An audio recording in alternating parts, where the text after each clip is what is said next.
بسم الله الرحمن الرحيم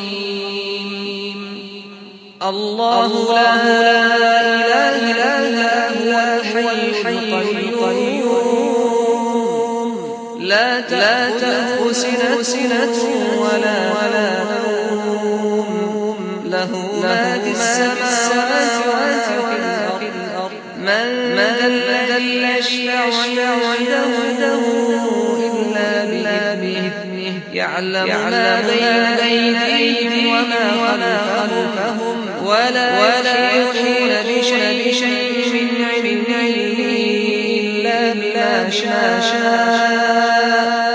وسع كرسيه السماوات والأرض ولا يؤوده حفظهما وهو العلي العظيم لا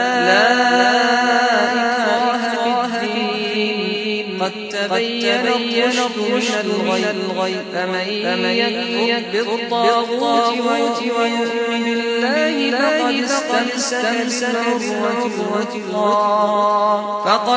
استمسك بالعروة الوثقى لا انفصام لها سميع عليم الله ولي الذين آمنوا يخرجهم من الظلمات إلى النور والذين كفروا أولياء الطاغوت يخرجونهم من النور إلى الظلمات أولئك أصحاب النار فيها خالدون.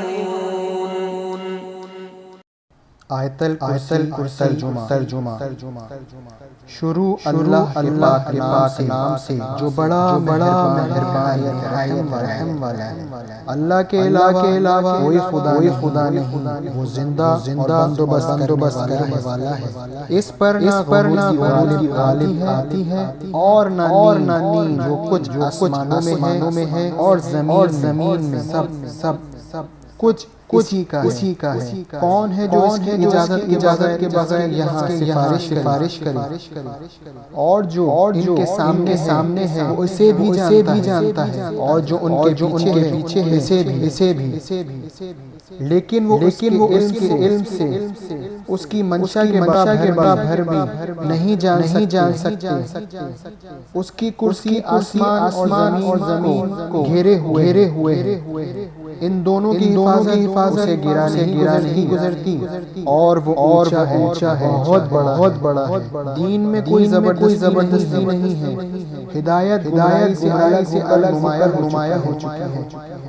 اس کے بعد جو باطل کی طاقت کے انکار کرے اور اللہ پر ایمان لائے اس نے مضبوط رسی تھام لی ہے جس کے ٹوٹنے کا کوئی امکان نہیں. اور اللہ سننے والا جو ایمان لائے اللہ ان کا سرپرست ہے.